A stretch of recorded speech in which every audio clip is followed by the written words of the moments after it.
অবস্থানে রয়েছে এবং আসসালামু আলাইকুম দর্শক, বাংলাদেশে যে কোটা আন্দোলন সংগ্রামের যে একটা চলছে বর্তমানে, ওটা হচ্ছে কি যে কারো দাদার পরিচয় বা দাদা মুক্তিযোদ্ধা অথবা কারো বাবা আহ, সাবেক মন্ত্রী ছিলেন বা এমপি ছিলেন বা যে কোনো দিয়ে তাদের রেফারেন্সে তাদের পরিচয়ে তার সরকারি চাকরি হয় কিংবা ঢাকা বিশ্ববিদ্যালয়ে ভর্তি হওয়ার সুযোগ পায়।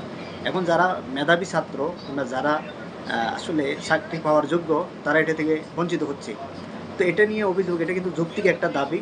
এবং আপনারা জানেন 1972 সালে বাংলাদেশ সংবিধানে কিংবা বাংলাদেশের ইয়েতে এটা যোগ হয়। এখন কোটা বিষয়ে এটা বানচাল করা উচিত এবং সরকার এটা মেনে নেওয়া উচিত।